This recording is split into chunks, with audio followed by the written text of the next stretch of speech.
Happy साबत और यीशु सा है। प्रकाशित वाकया 3:20 में प्रभु यीशु कहते हैं, देख मैं द्वार पर खड़ा हुआ खटखटाता हूँ।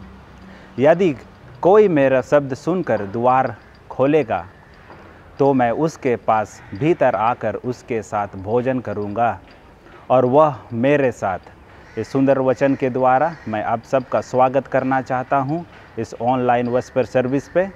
परमेश्वर हम सबको आशीष दे जब हम एक साथ परमेश्वर की आराधना करते हैं। आइए हम दुआ करें। हमारे महान दयालु परमेश्वर पिता, आपको धन्यवाद देते हैं कि आपने हमें ये सुंदर अवसर दिया कि हम आपके पवित्र नाम को पुकार सकते हैं और आपको धन्यवाद दे सकते हैं उन सारी आशीषों के लिए जो आपने हमारे जीवन में जोड़ा है। धन्यवाद करते हैं परमेश्वर पिता कि आपने हमें पूरा सप्ताह भर भला चंगा रखा, हर बीमारी हर बुराई से बचा कर रखा और ये समय दिया कि हम आपको उन सारी आशीषों के लिए धन्यवाद कर सकें। परमेश्वर पिता, इस वक्त हम अपने सिर को झुकाकर आपसे आशीष मांगते हैं। हम सबको आशीष दे। आज हम जो कुछ भी सीखते हैं आपके वचन के द्वारा, ऐसा कीजिए कि इसे हम अपने मन में रख सकें और इस पर चलने वाले बन सकें। परमेश्वर पिता, हम पापी हैं, हमने जाने अनजाने कई पाप किए हैं। हम प्रार्थना करते हैं कि आप हमारे सारे पाप और गुनाहों को क्षमा करें और हमें अपने स्वर्ग राज के लिए तैयार करें। इस छोटी सी विनती को आपके प्यारे बेटे और हमारे उद्धारकर्ता प्रभु यीशु के नाम से मांगते हैं, आमीन।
खुदा का प्यार मिला है,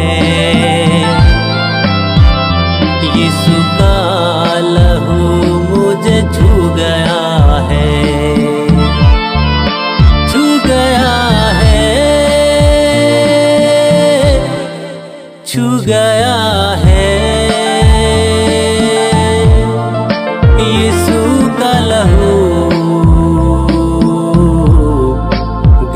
मुझे छू गया, मुझे छू।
मददगार यीशु ने दिया है, मसीह हमें पाक रूह से किया है।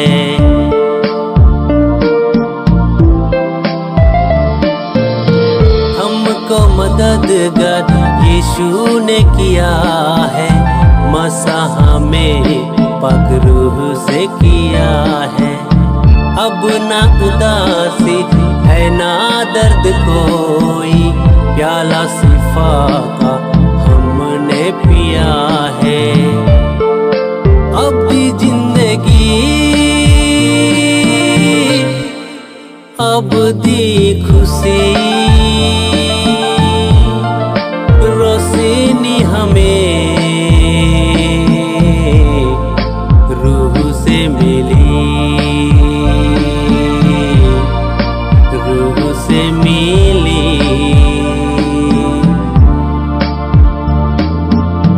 रूह खुदा का प्यार मिला है, यीशु का लहू मुझे छू गया है। रूह खुदा का प्यार मिला है, यीशु का लहू मुझे छू गया है। मुझे छू पाक रूह मुझे छू, मुझे छू पाक रूह मुझे छू, पाक रूह, पाक रूह।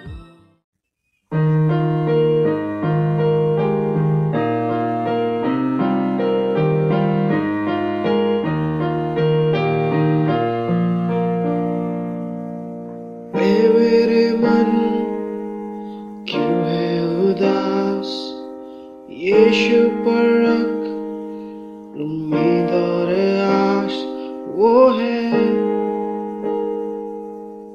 शरण स्थान। गाऊं सदा धन्यवाद, गाऊं सदा धन्यवाद। मेरा प्रेमी, मेरा साथी, शक्तिशाली मेरा प्रभु, तू ही मेरा प्रेमी, मेरा साथी, शक्तिशाली मेरा प्रभु।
शक्ति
हर दोपहर ट्रिनिडाड एंड टोबैगो के सेंट मार्टिन नाम के शहर में मैग्दलीना अपने स्कूल के बाद एक दवाखाने के बाहर अपने पिता का इंतज़ार करती थी।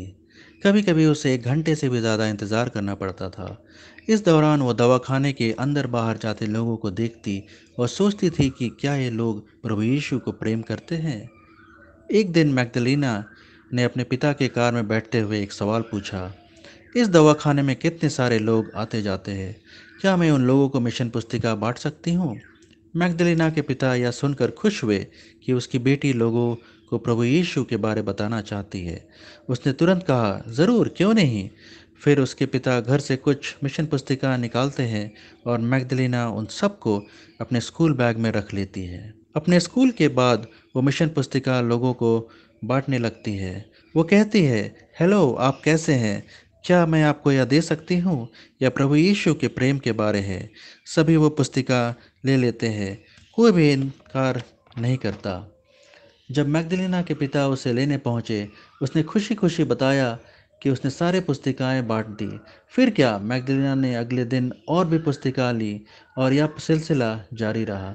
जब पुस्तिकाएं समाप्त हो गई, उसके पिता ने घर के प्रिंटर से और भी पुस्तिकाएं बनाई। कुछ समय बाद मैग्दलीना ने ध्यान दिया कि एक डेंटिस्ट अपने ऑफिस जाते वक्त हर दिन दवाखाने के पास से गुजरते हैं और वो हर दिन मिशन पत्रिका भी लेते हैं। घर जाते वक्त मैग्दलीना ने डेंटिस्ट के बारे अपने पिता को कहा और पूछा, पिताजी, क्या मैं डेंटिस्ट को प्रभु यीशु के बारे में बताऊं? ज़रूर, क्यों नहीं, पिताजी ने कहा। वो डेंटिस्ट को पहले से जानते थे। अगले दिन मैग्दलीना डेंटिस्ट के लिए रुकी हुई थी कि कब वो वहाँ से गुजरे, और जैसे ही डेंटिस्ट वहाँ पहुँचा, मैग्दलीना ने कहा, क्या आपके जीवन में प्रभु यीशु है? इस सवाल से वो चकित हो गया। उसने सारी मिशन पत्रिकाएं पढ़ी थी। उसने कहा, यीशु के बारे मैंने सुना है, पर मैं विश्वास नहीं करता। मैग्दलीना यह सुनकर निराश हो गई। फिर उसने पूछा, क्या आपके पास एक बाइबल की कहानी सुनने का वक्त है? डेंटिस्ट इनकार नहीं कर पाया और मैग्दलीना को अगले दिन अपने ऑफिस आने को कहा। मैग्दलीना के पिता ने भी इजाज़त दे दिया। उस रात मैग्दलीना ने अपने पिता से कुछ बाइबल के पदस्थलों के बारे में पूछा, जिससे वो दूसरों को बता सके। मैग्दलीना ने और एक फरमाइश रखा। उसने कहा, डेंटिस्ट के पास बाइबल नहीं है, क्या मैं उसे एक दे सकती हूँ? पिता ने फिर घर से एक नया बाइबल मैग्दलीना को दिया। अगले दिन जब मैग्दलीना ने डेंटिस्ट को बाइबल दिया तो उसने धन्यवाद कहा। पूरा महीना स्कूल के बाद मैग्दलीना डेंटिस्ट के ऑफिस जाती रही।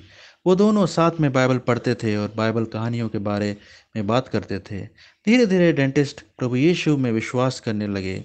फिर एक दिन मैग्दलीना ने अपने नए दोस्त को सबत के दिन चर्च आने के लिए निमंत्रण दिया। डेंटिस्ट ने कहा, क्यों नहीं, शनिवार को मेरे पास काफ़ी वक्त है।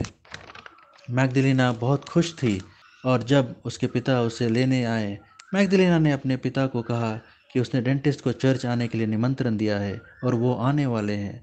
सबत के दिन मैग्दलीना और उसके माता पिता चर्च जाते वक्त डेंटिस्ट को भी अपने कार में बिठा लिए। डेंटिस्ट कहने लगा, आपकी बेटी बहुत ही अच्छी है। पहले मुझे प्रभु यीशु के बारे में कुछ भी नहीं पता था, लेकिन अब मैं उनको मानता हूँ। मैग्दलीना एक सच्ची मिशनरी बन गई क्योंकि उसने मिशन पत्रिकाओं को लोगों में बांटा और प्रभु यीशु के बारे में बताया। वो अपना सारा जीवन लोगों को प्रभु यीशु के बारे बताना चाहती है।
से दिल तूने भर दिया, पूरा हुआ सब लिखा गया। यीशु मसीह तू है आशा मेरी।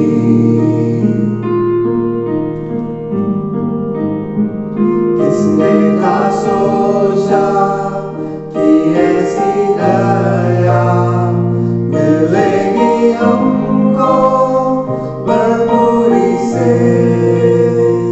युगों का राजा महिमा को छोड़कर अपनाया मेरे शर्म और गुनाह।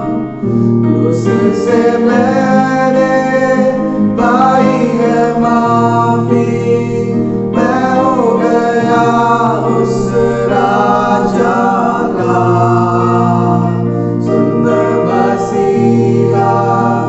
अब मैं हूँ तेरा यीशु मसीह, तू है आशा मेरी। हालेलुया, प्रभु तेरी स्तुति हो। हालेलुया, तूने हराया मृत्यु को, तूने तोड़ी असंजी। तेरे नाम मेरे आई यीशु मसीह, तू है आशा मेरी। हालेलुया, प्रभु तेरी स्तुति हो। हालेलुया, तूने हराया मृत्यु को, तूने तोड़ी असंजी। तेरे नाम मेरे आई यीशु मसीह, तू है आशा मेरी।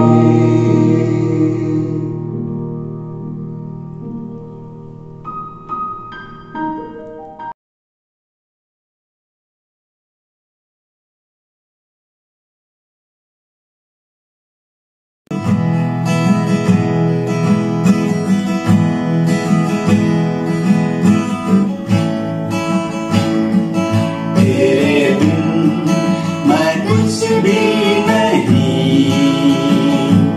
तेरे बिन मैं कुछ भी नहीं।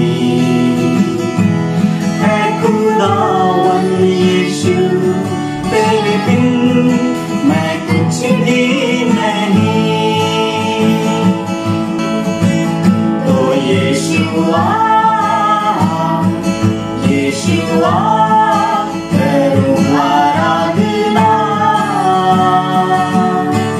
हाथों को अपने उठाकर तुझे दूं महिमा।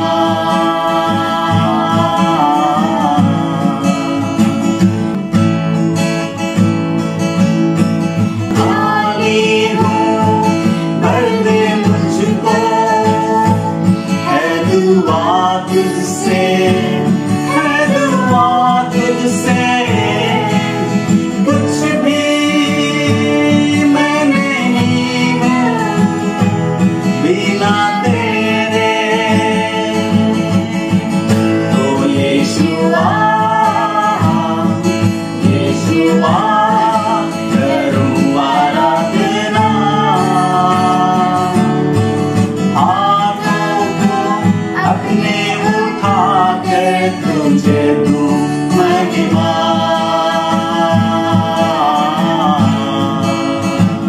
तो यीशुआ, यीशुआ करूं आराधना। हाथों को अपने उठाकर तुझे दूं महिमा।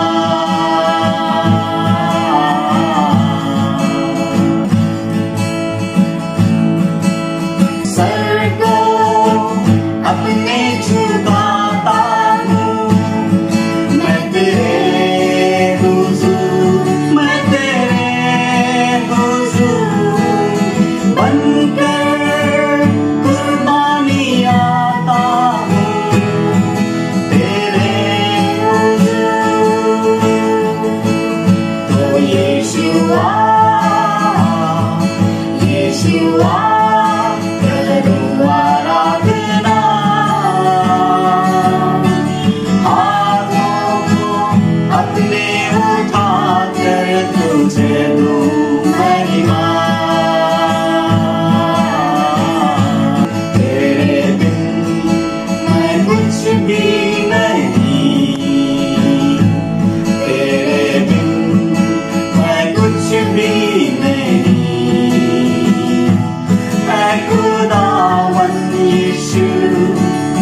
बिन मैं कुछ भी नहीं।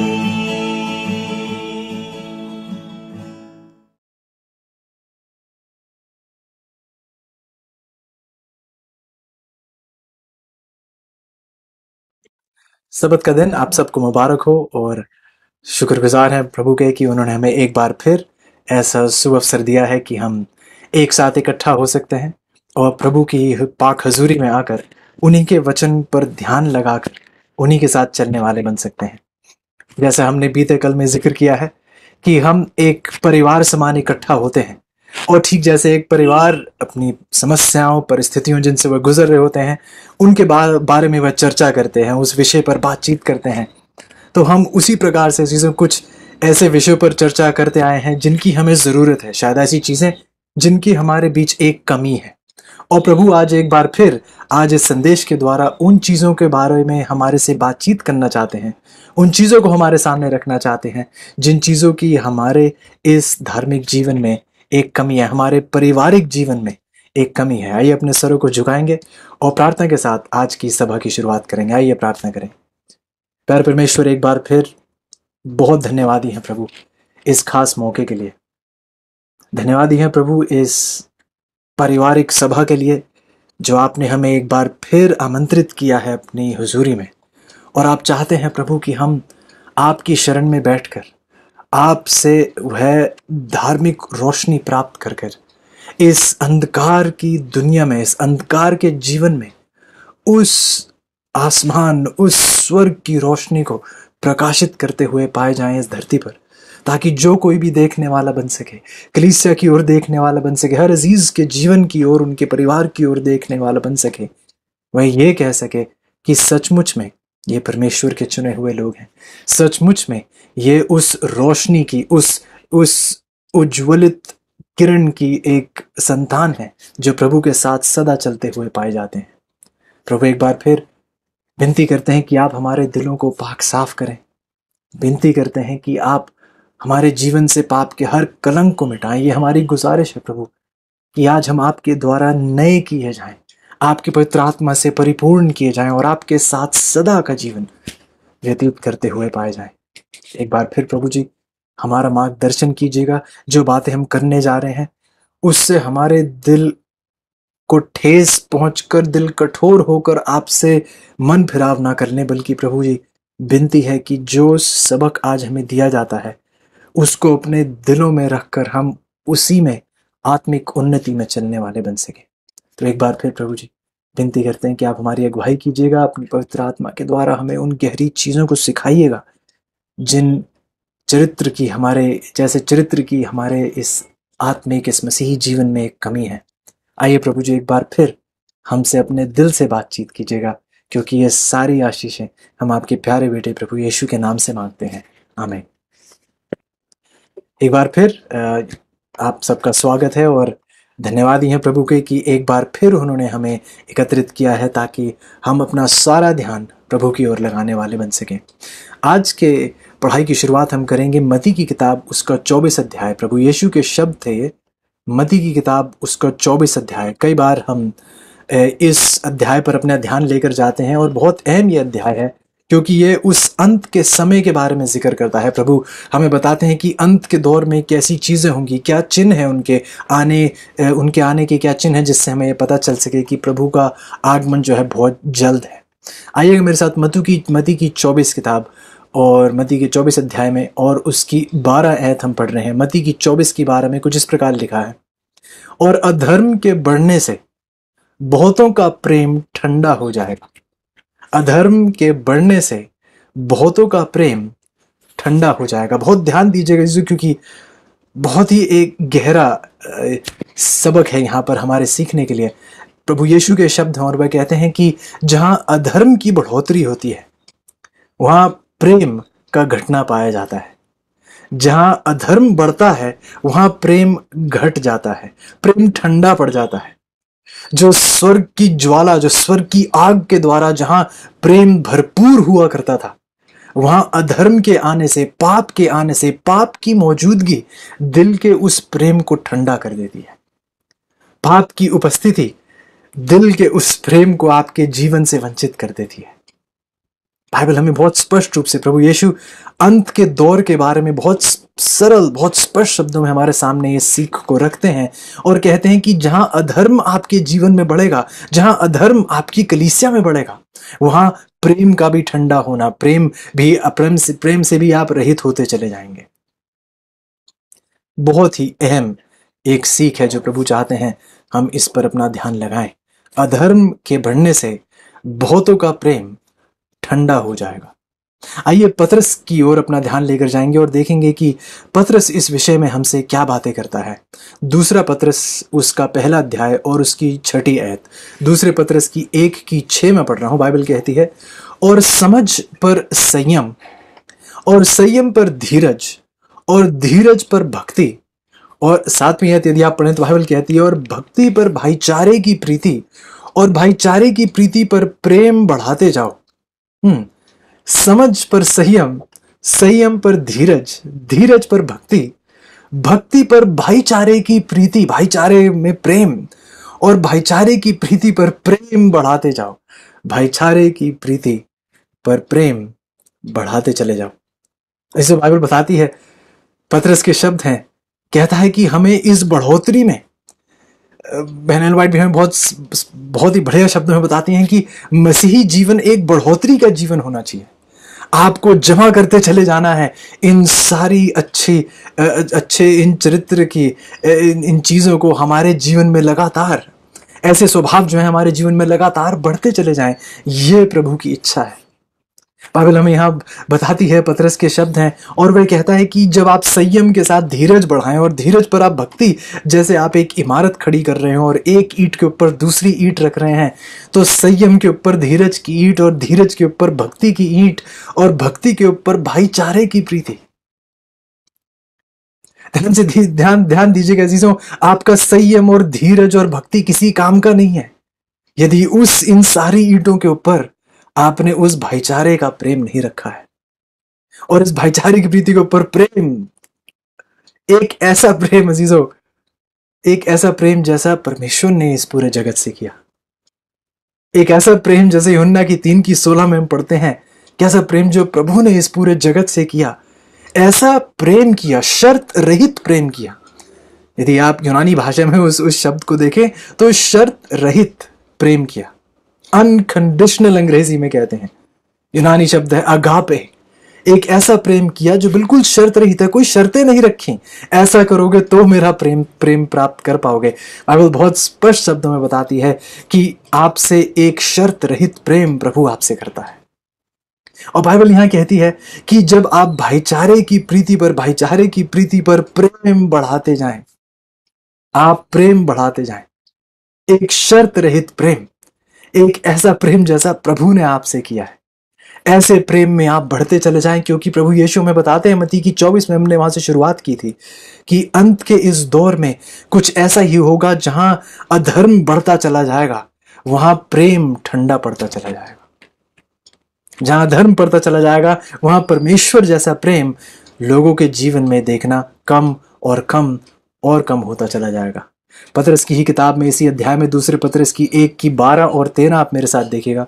दूसरे पतरस की 1:12 और 13 बाइबल कहती है, इसलिए यद्यपि तुम ये बातें जानते हो और जो सत्य वचन तुम्हें मिला है उसमें बने रहते हो, तो भी मैं तुम्हें इन बातों की शुद्धि दिलाने को सर्वदा तैयार रहूंगा। पतरस के शब्द सुनेगा, कहता है यद्यपि तुम ये बातें जानते हो, आपको पता है, कोई नई बात नहीं है कि हमें भाईचारे में रहना है और इस प्रेम में रहना है, मेल मिलाप में रहना है। यदि आप ये बातें जानते भी हैं, पतरस के शब्द उनसे बोरो कर आपके सामने रखता हूं। पतरस कहता है कि मैं, चाहे आप ये बातें जानते भी हो और जो सत्य वचन आपको मिला है उसमें यदि आप बने भी रहें, तो भी मैं इन बातों की शुद्धि दिलाने को सर्वदा तैयार रहूंगा। कोई नई बात नहीं रख रहा हूं।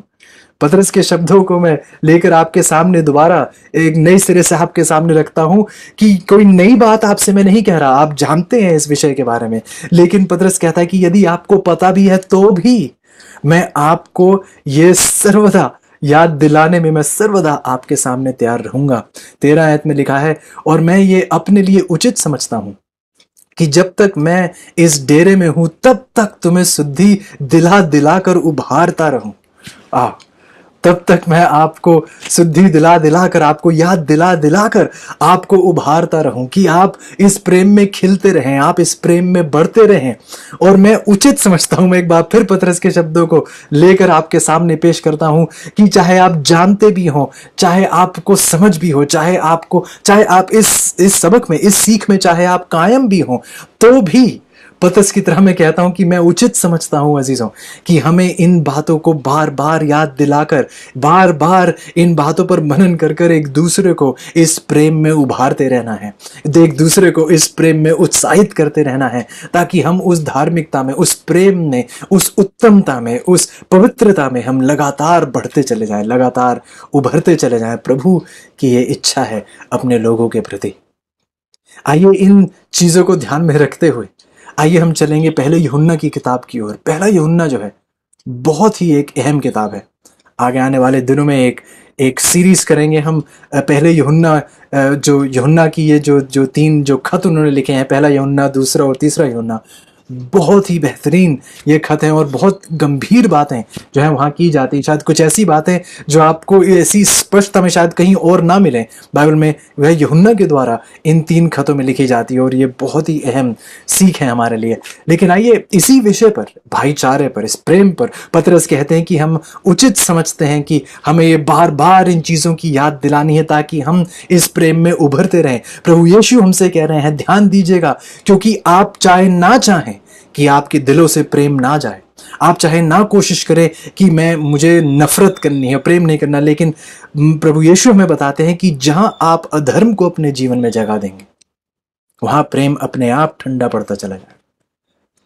जहां पाप आपके जीवन में एक राज प्राप्त करेगा, आप उतना ही अपने जीवन से प्रेम को निकलते हुए, ठंडा पड़ते हुए आप देखेंगे।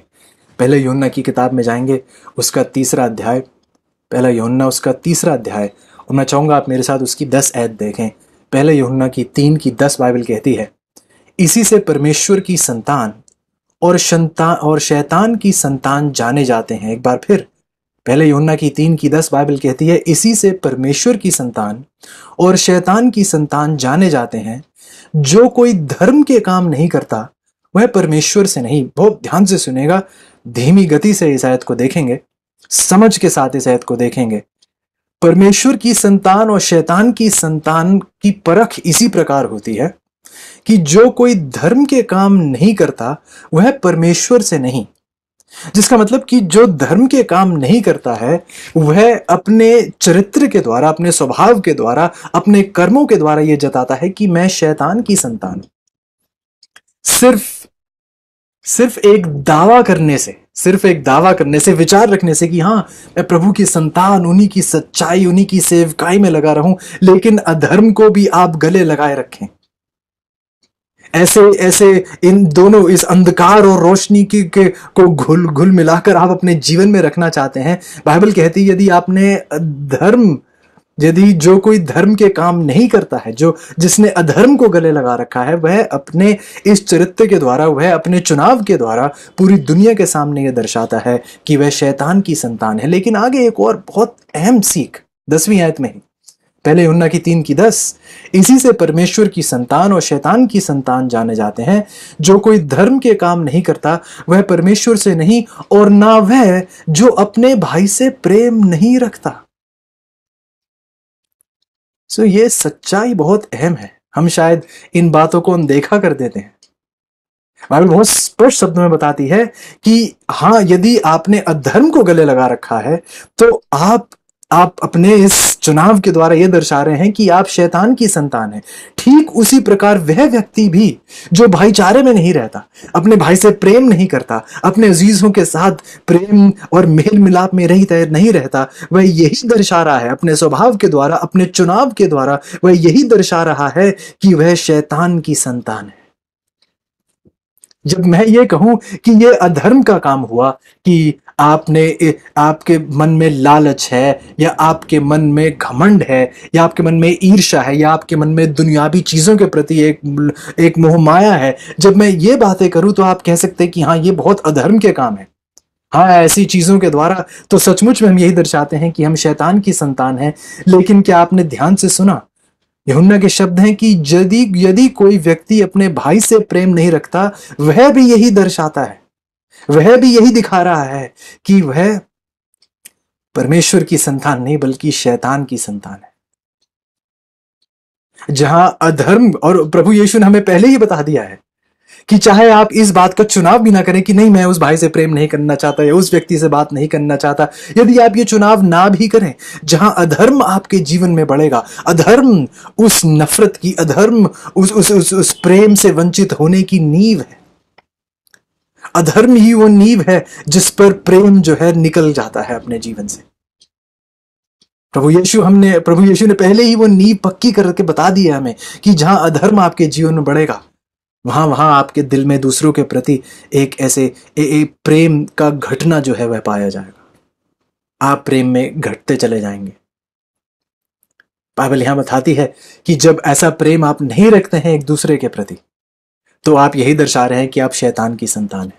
अजीजों, सच्चाई यह है कि कोई मायने नहीं रखता आप कितनी बाइबल की पढ़ाई कर लें, कोई मायने नहीं रखता आप कितना दानियल और रेवलेशन को समझा सकते हैं, कोई मायने नहीं रखता कि आप बाइबल की गहरी गहरी बातें दूसरों को समझाते हैं। यदि आपके जीवन में प्रेम नहीं है, यदि आपके जीवन में एक दूसरे के प्रति भाईचारे की प्रीति और उस ईंट पर प्रेम, शर्त रहित प्रेम, अशर्ती प्रेम यदि आपके जीवन में नहीं पाया जाता है, तो आप यही जता रहे हैं कि आप शैतान की संतान हैं। बाइबल हमें यह बताती है, बहुत स्पष्ट शब्दों में हमें यह बताती है। आगे आके मेरे साथ 11 आयत देखिएगा।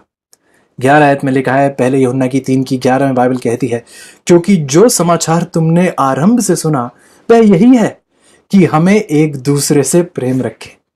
शुरुआत से ही यूहन्ना कहता है कि आरंभ से ही आपने यह समाचार सुना है। इसलिए शायद कई बार हम कहते हैं कि अरे हमें प्रेम के बारे में बात करने की जरूरत नहीं, बहुत सी अलग कलीसियाएं इस प्रेम के बारे में बात करती हैं, लेकिन जो हम इस प्रेम को अनदेखा नहीं कर सकते हैं।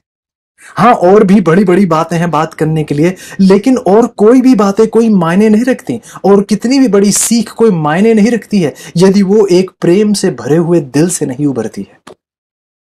कोई मायने नहीं रखता है कि आपको कितना गहरा ज्ञान है और आप कितनी गहरी बातें, भविष्यवाणी की पढ़ाई, या आप ये सब कुछ समझा सकते हैं, लेकिन यदि ये सब कुछ उस प्रेम की नींव पर कायम नहीं है तो वह किसी काम का नहीं है। यूहन्ना याद दिला रहा है कि शुरुआत से ही, आरंभ से ही आपको इसी सीख के बारे में आपके सामने ये सीख रखी गई थी कि हमें एक दूसरे से प्रेम रखना है, हमें एक दूसरे से प्रेम रखना है। 12 आयत कहती है, और कैन के समान ना बने, कैन के समान आप ना बने जो उस दुष्ट से था। एक बार फिर, जो कैन ने किया उसका वर्णन देखिए किस प्रकार यूहन्ना करता है। कहता है कि कैन के समान ना बने जो उस दुष्ट से था। क्या मतलब? शैतान की संतान था। अपने स्वभाव के द्वारा, अपने चुनाव के द्वारा, उसकी चरित्र कथा यही जताती थी कि वह शैतान की संतान था। 12 आयत कहती है, जिसने अपने भाई का घात किया। और उसे किस कारण घात किया? इस कारण कि उसके काम बुरे थे और उसके भाई के काम धर्म के थे।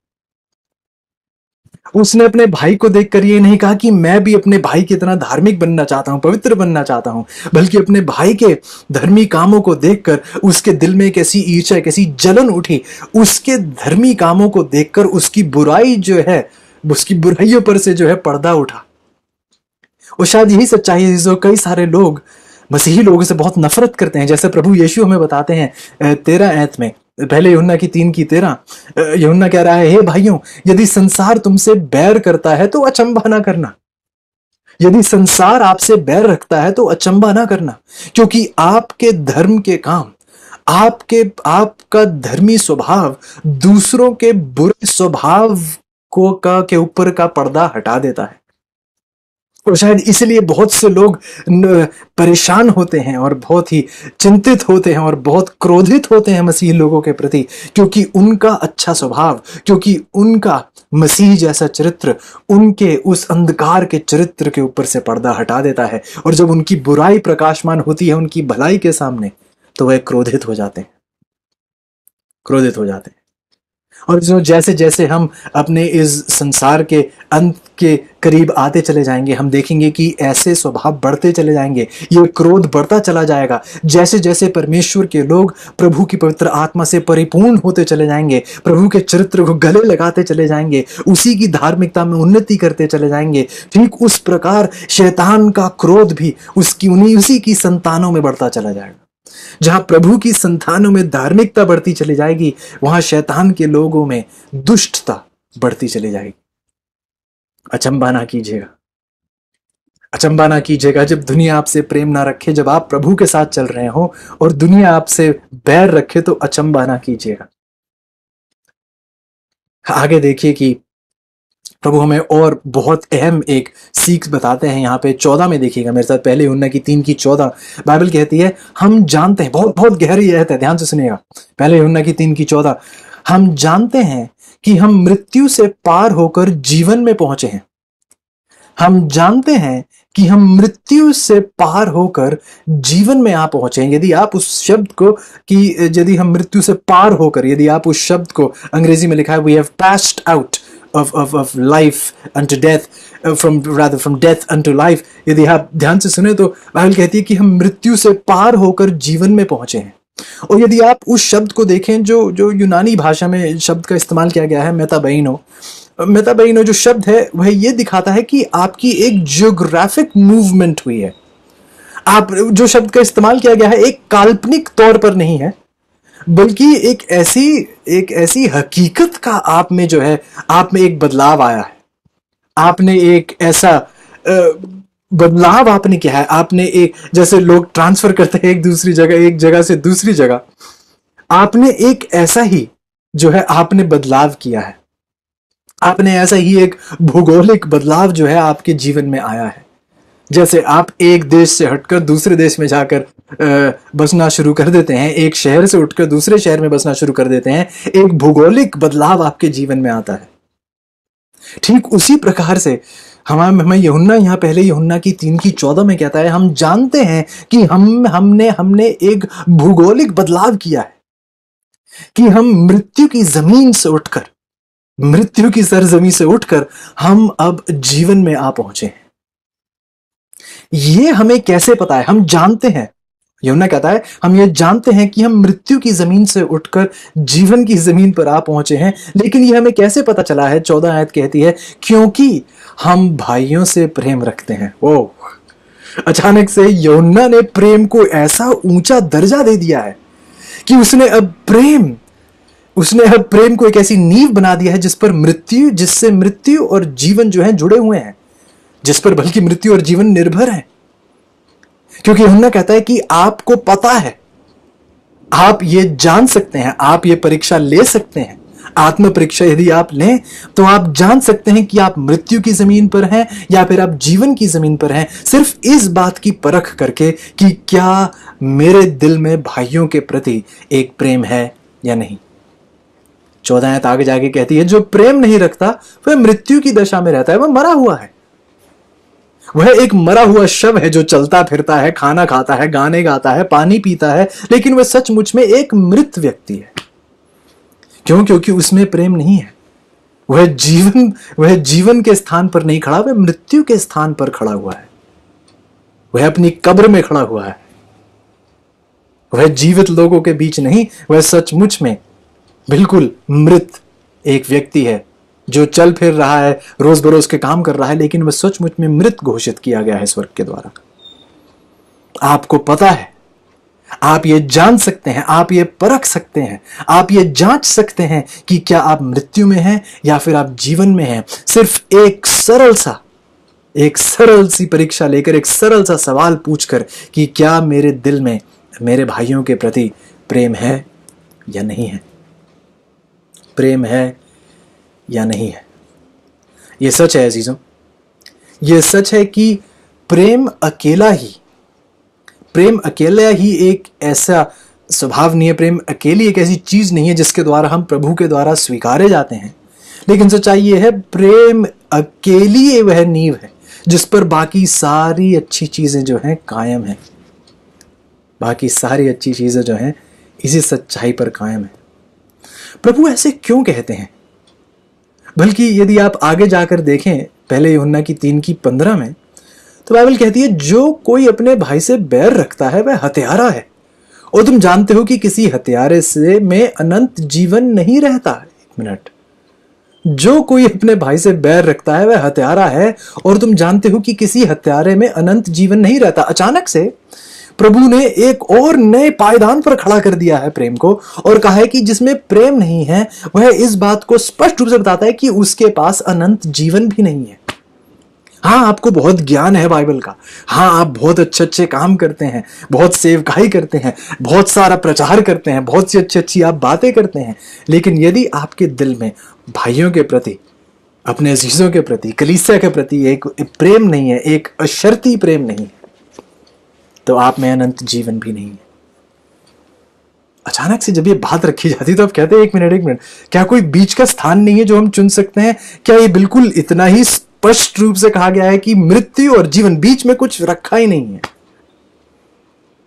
ऐसा कैसे हो सकता है? ये इस प्रकार क्यों है? इतना कठोर यह नियम क्यों है? क्योंकि बाइबल कितने बढ़िया तरीके से हमें बताती है। पहले यूहन्ना की 4:8 हमने कई बार शायद इस ऐत पर अपना ध्यान लगाया है। पहले यूहन्ना की 4:8 स्पष्ट शब्दों में कहती है, जो प्रेम नहीं रखता वह परमेश्वर को नहीं जानता, क्योंकि परमेश्वर प्रेम है। कई बार शायद मैंने आपसे ये बात कही है कि परमेश्वर प्रेमी नहीं है, परमेश्वर ही प्रेम है। प्रेम उसका चरित्र नहीं है, परमेश्वर स्वयं प्रेम है। जहां परमेश्वर है फिर वहीं प्रेम है, और जहां परमेश्वर नहीं है वहां प्रेम कभी भी नहीं हो सकता। सच्चाई यह है अजीजों कि बाइबल जब पहले यूहन्ना की 3 में जैसी बात कही जाती है प्रेम के बारे में, वो इसलिए ही कही जाती है। जब बाइबल कहती है कि हम जानते हैं कि मृत्यु से पार होकर, पहले यूहन्ना की 3:14, हम जानते हैं कि मृत्यु से पार होकर जीवन में यहां पहुंचे हैं। क्यों? क्योंकि हम भाइयों से प्रेम रखते हैं। जो प्रेम नहीं रखता, प्रेम कौन है? परमेश्वर ही प्रेम है। पर प्रेम रखना क्या हुआ? परमेश्वर को रखना हुआ। जहां परमेश्वर होगा वहीं प्रेम होगा, और जहां प्रेम नहीं होगा, परमेश्वर नहीं होगा, वह हम जानते हैं पहले यूहन्ना की 3:14 कहती है कि आप मृत्यु की दशा में रहते हैं। 15 आयत कहती है कि हत्यारे में जो कोई अपने भाई से बैर रखता है वह हत्यारा है, और हत्यारे के पास अनंत जीवन नहीं रहता, क्योंकि अनंत जीवन किसके द्वारा आता है? परमेश्वर के द्वारा, और परमेश्वर ही प्रेम है। जहां परमेश्वर नहीं वहां बैर रहेगी आपके जीवन में, और जहां बैर रहेगी वहां आप हत्यारे हैं, और जहां हत्यारे हैं वहां अनंत जीवन नहीं है। क्यों? क्योंकि परमेश्वर से ही अनंत जीवन आता है। क्या आप देखते हैं एक कड़ी दूसरे से कैसे जुड़ी हुई है? जहां परमेश्वर है वहां प्रेम है, जहां प्रेम नहीं है वहां बैर है। जो बैर रखता है वह हत्यारा है, और जो हत्यारा है उसके पास अनंत जीवन नहीं है। क्योंकि यूहन्ना की 3:16 क्या कहती है? प्रभु ने इस पूरे जगत से, मसीही लोगों से ही नहीं, किसी समूह से नहीं, किसी समाज से ही नहीं, प्रभु ने इस पूरे जगत से ऐसा प्रेम किया, एक ऐसा बेशर्ती प्रेम किया कि उन्होंने अपना इकलौता पुत्र उसे दिया, ताकि जो कोई भी उस पर विश्वास रखे, जिस किसी के भी जीवन में प्रभु यीशु प्रवेश करे, वह अनंत जीवन प्राप्त कर पाएगा। उसी परमेश्वर के द्वारा अनंत जीवन है। और जहां परमेश्वर नहीं, जहां प्रेम नहीं, आप हत्यारे हैं, और हत्यारे के पास अनंत जीवन नहीं हो सकता। अचानक से अजीजों एक नई किरण आ चमकती है, यह बताते हुए कि चाहे आप जितना कुछ जानते हो, जितनी आपने सेवकाई की हो, कितने लोगों को आप बपतिस्मे में लाए हो, लेकिन यदि आपके दिल में उस बैर का अंधकार है, उस नफरत का अंधकार है, उस बंटवारे का अंधकार है, लड़ाई झगड़े का आपके दिल में अंधकार है, वहां अनंत जीवन का राज है। वहां बल्कि अनंत मृत्यु का राज है, ना कि अनंत जीवन, वहां अनंत मृत्यु का राज है। आप जान सकते हैं कि आप मृत्यु में हैं या आप जीवन में हैं सिर्फ इस बात की परख करके कि क्या आपके दिल में भाइयों के प्रति प्रेम है या नहीं। मत्ती के 5वें अध्याय में जाएंगे, प्रभु यीशु की बात सुनेंगे इसी विषय पर। मत्ती की किताब उसका 5वां अध्याय, और चाहूँगा आप मेरे साथ देखें मत्ती की 5:21। बाइबल बताती है मत्ती की 5:21, तुम सुन चुके हो कि पूर्व काल के लोगों से कहा गया था कि हत्या ना करना, और जो कोई हत्या करेगा वह कचहरी में दंड के योग्य होगा। परंतु मैं तुमसे ये कहता हूं कि जो कोई अपने भाई पर क्रोध करेगा वह कचहरी में दंड के योग्य होगा, और जो कोई अपने भाई को निकम्मा कहेगा वह महासभा में दंड के योग्य होगा, और जो कोई कहे अरे मूर्ख वह नरक की आग के दंड के योग्य होगा। वाह, क्या आपने ध्यान दिया चीजों? कई बार हम एक दूसरे को कह देते हैं अरे हमने तो मजाक मजाक में उसे मूर्ख बोल दिया था, अरे हमने तो मजाक मजाक में उसे ऐसा बोल दिया था, अरे हमने तो मजाक मजाक में उसे ऐसे निकम्मा कह दिया था। प्रभु यीशु कहते हैं कि आपके लिए मजाक होगा, लेकिन जहां आपने मेरी किसी संतान के लिए ऐसे शब्दों का इस्तेमाल किया तो आप महासभा में दंड के योग्य होंगे, आप नरक की आग के दंड के योग्य होंगे। इसलिए यदि आप देखें तो आप कहेंगे कि अरे ये तो बहुत कठोर शब्द है, और ये कठोर शब्द इसलिए है क्योंकि प्रभु एक बार फिर ये उनका चरित्र नहीं है, प्रेम उनका चरित्र नहीं है, परमेश्वर स्वयं प्रेम है। और प्रभु कहते हैं कि जब आप ऐसी बातें करते हैं, आप दर्शा रहे हैं अपने शब्दों के चुनाव के द्वारा, अपने स्वभाव के द्वारा आप ये जता रहे हैं कि आपका परमेश्वर से कोई लेना देना नहीं है। फिर एक बार फिर मैं बार बार इसी बात को दोहरा रहा हूं, फिर कोई मायने नहीं रखता है कि आप कितनी उसके बाद आप कितनी अच्छी बातें कर लेते हैं या कितनी अच्छी आप दूसरों को बाइबल की सीख देते हैं। यदि आपके दिल में किसी के प्रति ऐसी भावनाएं हैं तो बाइबल कहती है कि आप दंड के योग्य हैं,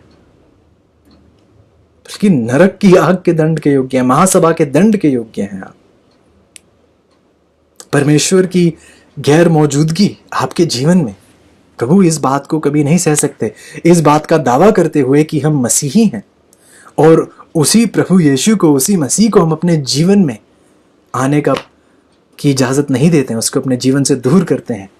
वहां बाइबल हमें बताती है कि हम उस अंधकार में जी रहे हैं, अनंत जीवन हम में नहीं है, हम दंड के योग्य हैं, हम दंड के योग्य हैं।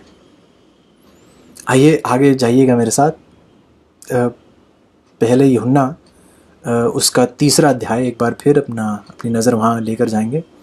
पहले यूहन्ना की 3 और हमने अभी भी 14 और 15 पढ़े थे। अब आइए मेरे साथ देखिएगा 16 आयत।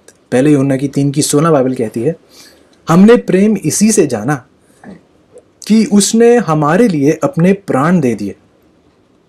पहले यूहन्ना की 3 की 16 कहती है, हमने प्रेम इसी से जाना, प्रेम की परख हमें इस प्रकार हुई कि हमने प्रभु यीशु से सीखा कि उसने हमारे लिए अपने प्राण दे दिए और हमें भी भाइयों के लिए प्राण देना चाहिए। बाइबल कहती है कि प्रेम हम प्रभु यीशु से सीखते हैं, वह अपने जीवन के द्वारा दर्शाते हैं कि प्रेम यही है कि उन्होंने हमारे लिए अपने प्राण दे दिए। और फिर हिंदी की बाइबल जो है, हिंदी में जो अनुवाद है वह उस गंभीरता को पेश नहीं करता है, उस दृढ़ता को पेश नहीं करता है, उस मजबूती को पेश नहीं करता है, लेकिन कहता है कि हमें भी भाइयों के लिए अपने प्राण देने चाहिए। तो अच्छा लगता है सुनने में कि हमें भी भाइयों के लिए अपने प्राण दे देने चाहिए। लेकिन यदि आप यूनानी भाषा में उसे देखें, यदि आप यूनानी भाषा में उस सच्चाई को देखें तो बहुत ही एक गंभीर वहां बात कही जाती है। पहले यूहन्ना की 3 की 16 हम पढ़ रहे हैं, हमने प्रेम इसी से जाना कि उसने हमारे लिए अपने प्राण दे दिए और हमें भी भाइयों के लिए प्राण देना चाहिए। हमें अपने प्राण जो है अपने भाइयों के लिए देने चाहिए।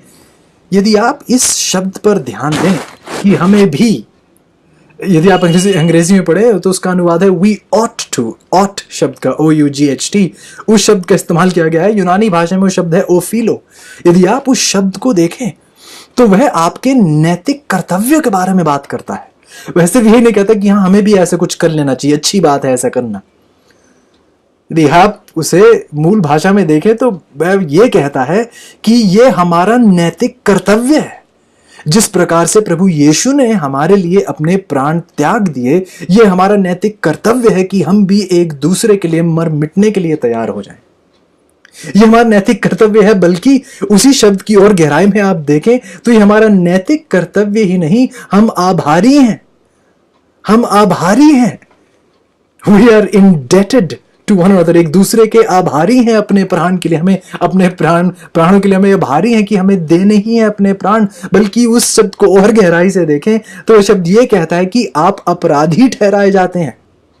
ध्यान से सुनिएगा, आप अपराधी हैं यदि आप अपने जीवन अपने चीजों के लिए त्यागने के लिए तैयार नहीं है। यदि आपका प्रेम सिर्फ चीजों तक ही सीमित है, कुछ अच्छे बोल तक ही सीमित है, लेकिन आप एक दूसरे के लिए अपनी जान तक त्यागने के लिए तैयार नहीं। यदि ऐसा प्रेम आप में नहीं है, एक बार फिर यदि आप उस शब्द को देखें, प्रेम जिस शब्द का इस्तेमाल किया गया है बाइबल में, कुछ अलग अलग यूनानी भाषा में कुछ अलग अलग तरीकों का प्रेम पेश किया जाता है, लेकिन जब प्रभु के प्रेम का जिक्र किया जाता है तो वह उसी अशर्ती प्रेम के बारे में बात करता है, उस अनकंडीशनल लव के बारे में जिक्र किया जाता है। कोई शर्तों के साथ नहीं आता हुआ प्रेम। प्रभु उसी प्रकार से कहते हैं कि वैसा ही अशर्ती प्रेम हमें अपने अजीजों के साथ रखना है। शर्तों के साथ नहीं। यदि आपका स्वभाव अच्छा होगा, यदि आप अच्छी अच्छी बातें मुझसे करेंगे, मेरे साथ अच्छे से रहेंगे, तो ही मैं आपके लिए कुछ करने के लिए तैयार हूंगा, शायद अपने प्राण त्यागने के लिए भी तैयार हूं। नहीं,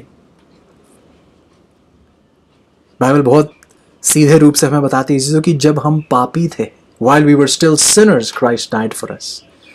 जब हम पाप में जी रहे थे तब परमेश्वर ने ये नहीं कहा कि पहले आप सीधे हो जाएं, पहले आप भले चंगे हो जाएं, पहले आप धर्मी बन जाएं, तब मैं अपने आप को क्रूस पर एक बलिदान के तौर पर आपके लिए चढ़ाऊंगा। नहीं, जब हम पाप में डूबे हुए थे उसने हमारे स्वभाव को नहीं देखा, उसने हमें ये नहीं देखा कि जब ये ठीक होंगे तब मैं अपना बलिदान दूंगा। जब हम पाप में डूबे हुए थे तब प्रभु ने अपने जीवन, अपने प्राण हमारे लिए त्याग दिए थे।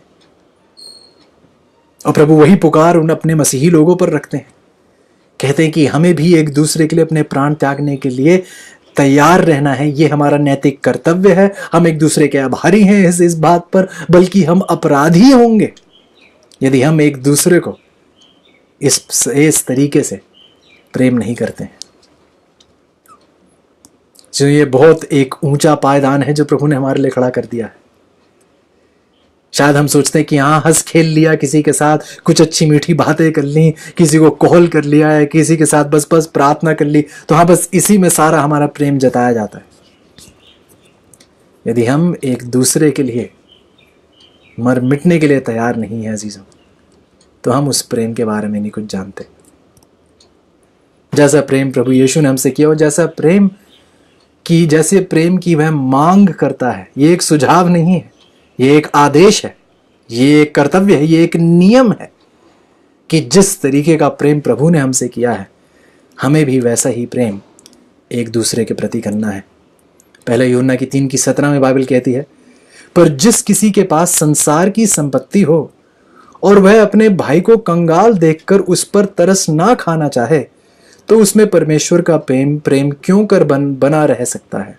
हाँ, सच है कि आपके जीवन में प्रभु का प्रेम है, सच है कि आपके जीवन में प्रभु का प्रेम होगा, बल्कि कहना चाहिए, और प्रभु के प्रेम में आप बढ़ रहे हैं।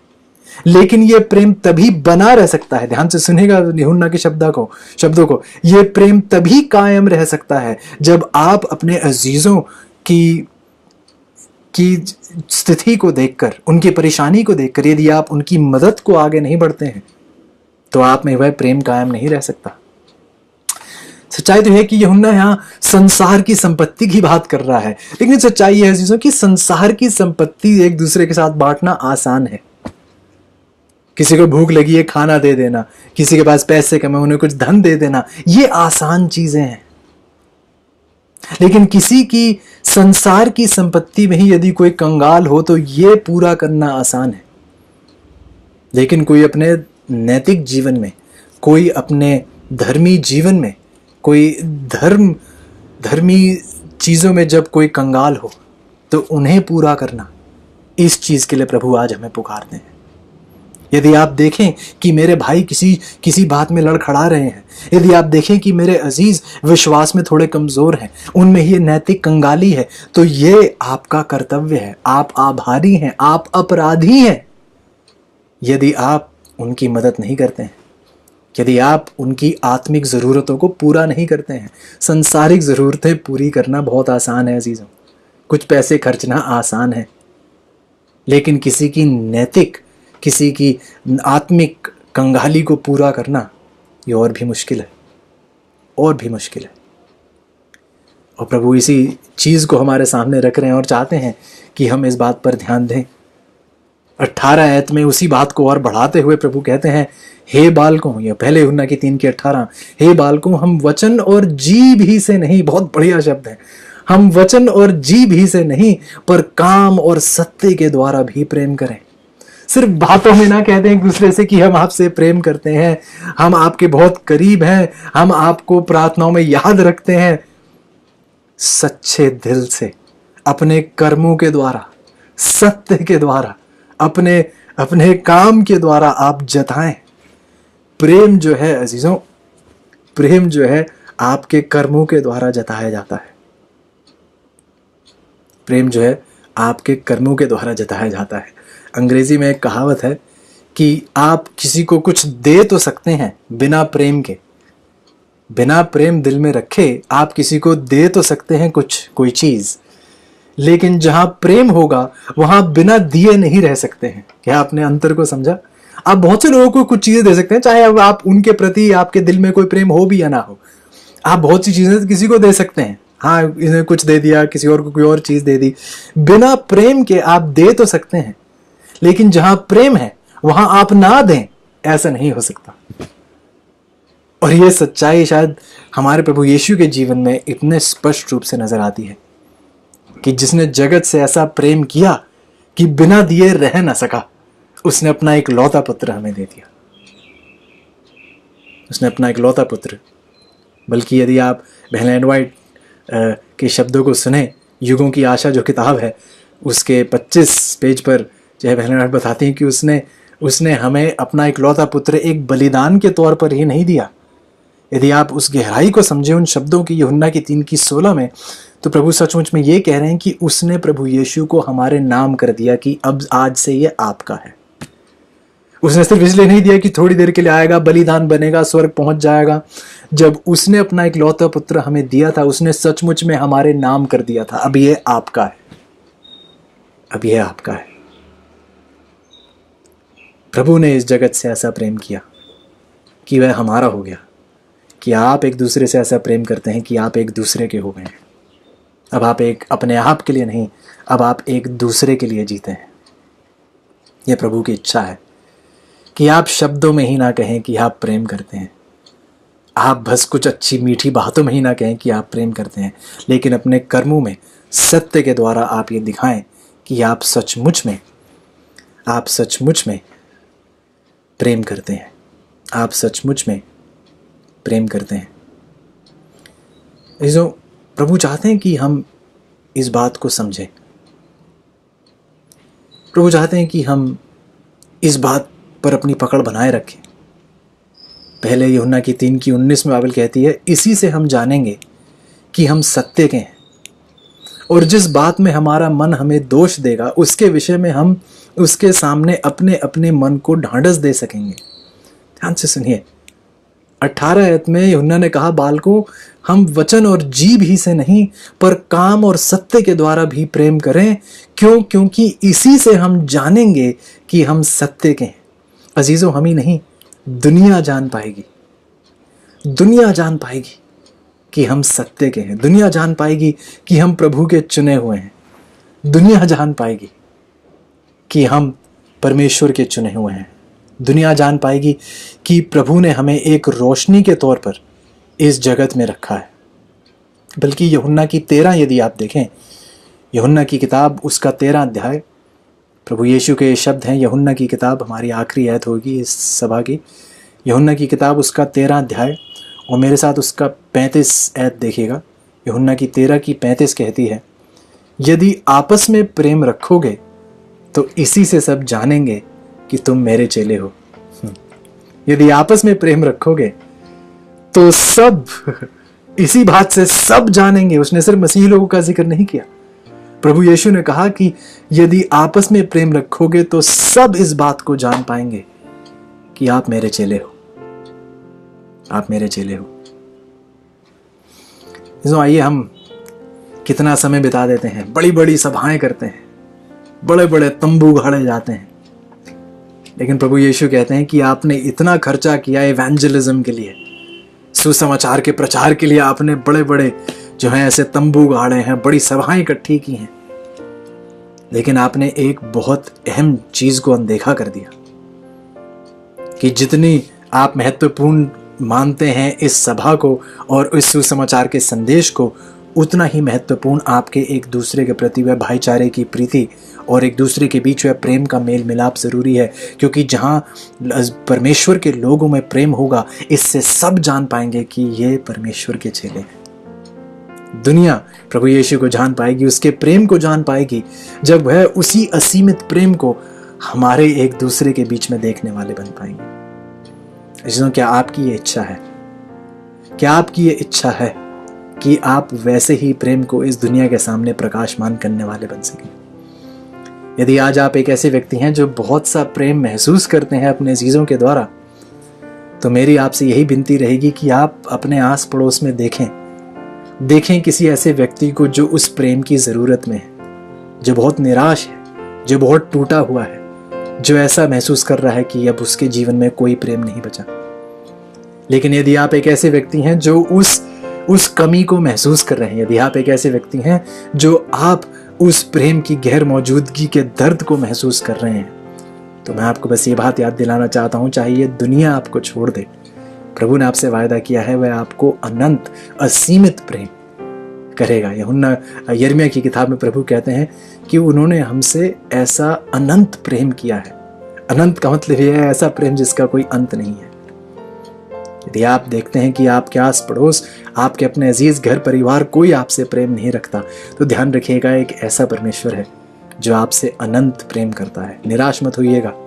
प्रभु यीशु आप में ये विश्वास रखते हैं कि आप उसके हाथ को थामकर उसी के साथ विश्वास के द्वारा आगे बढ़ने वाले बन पाएंगे। निराश ना होइएगा, प्रभु की ओर देखिएगा। जहां परमेश्वर है वहां प्रेम सदा कायम रहेगा।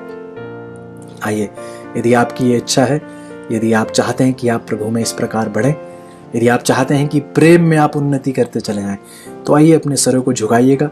यदि आप घुटनों के बल आ सकें तो आइए मेरे साथ घुटनों के बल आइएगा और साथ प्रार्थना करेंगे। आइए प्रार्थना करें।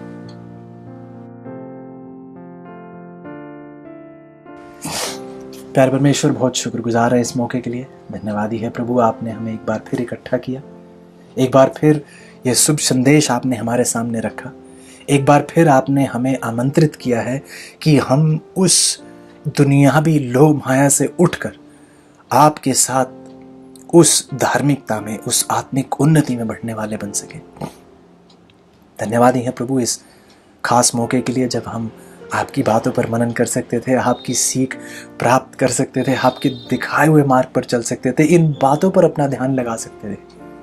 क्योंकि जब हमारे बीच में ऐसा मेल मिलाप, ऐसा प्रेम होगा, तो आपने वायदा दिया है कि दुनिया जान पाएगी कि हम अपने नहीं, हम परमेश्वर के हैं, हम सत्य की संतान हैं, हम प्रभु की संतान हैं। आइए परमेश्वर, हमारे कदम उस सच्चाई के मार्ग पर, उस धार्मिकता के मार्ग पर रखिएगा, ताकि अधर्म हमारे जीवन में ना बढ़े, क्योंकि जहां अधर्म बढ़ेगा वहां प्रेम खत्म हो जाएगा। विनती करता हूं प्रभु कि हमारी कलीसिया को, जिनको ऐसा इतना मजबूत औजार दिया गया है, एक ऐसा हथियार दिया गया है जिसके द्वारा पूरी दुनिया जान सकती है प्रभु के सत्य को, जो है ये भाईचारे की प्रीति, ये प्रेम। विनती करते हैं प्रभु कि आप हमें इस प्रेम में बढ़ोतरी दें, हमारे दिलों में आपकी मौजूदगी हो, क्योंकि जहां प्रभु परमेश्वर होंगे वहीं प्रेम होगा। धन्यवाद है प्रभु इस आशीष के लिए, इन सारी बरकतों के लिए, क्योंकि ये सब कुछ हम विश्वास के साथ धन्यवादी समेत प्रभु यीशु के नाम से मांगते हैं। आमीन।